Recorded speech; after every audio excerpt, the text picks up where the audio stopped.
Assalamualaikum warahmatullah yéen ñi di déglu Darmanko FM di seetaan Darmanko TV ñu ngi leen di nuyu di leen ziaré di ñaanal ñëpp jàmm te di ko sàkku ci yéen kon ñu ñëw rek ci tontu sunu cax bi nga xam ne moom lañ fi mujjoon a def muy cax numéro 9 ñu tontu ko mel na ne ban ko dugalee ba léegi ci commenté yi kenn tontu ko am na nag ñu ko tontu PV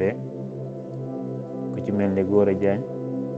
ak Cheikh Diakhoumpa ak Mame Diarra Diagne ñooñu tontu nañ ko waaye ci commenté yi moom kenn tontagu ko cax boobu nag lañ bëgg a leeral ba pare soog a andiwaat beneen cax bu bees cax bi li ñu waxoon mooy ñax gi nga xam ne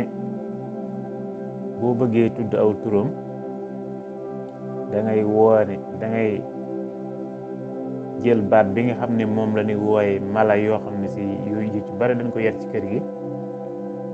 ak loo xam ne ñax yu bari dañ koy def ak loo xam ne si musiciens yu bari dañ koy yor maanaam waykat yu bari dañ koy yor soo boolee ñett yooyu mu jox la ñax boobu mooy kan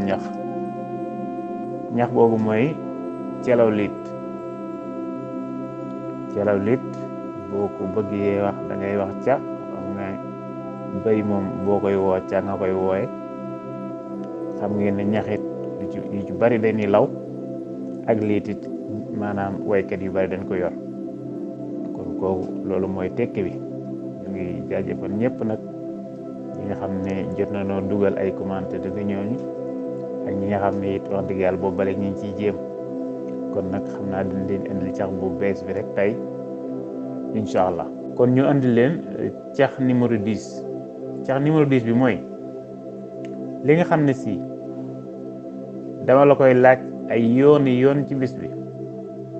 waaye bu ma la ko laajee rek lang may tontu day wuute ak lang ma tontu woon bu njëkk te li nga ma tontu lépp dëgg la loolu mooy lan li nga xam ne dama la koy laaj ay yoon ci bis bi waaye bu ma la ko laajee rek lang may tontu ak lang ma tontu woon bu njëkk du nekk benn day wuute waaye li nga ma tontu lépp dëgg la kon loolu mooy cax numéro 10 bi ñoo ngi leen xaar ci commenté yi di jaajëfal ñëpp nag di wax ne ñi abonné yegul dan abonné ndax yeneen yi bu ñëwee ñu mën cee jot kon jaajëfal ñëpp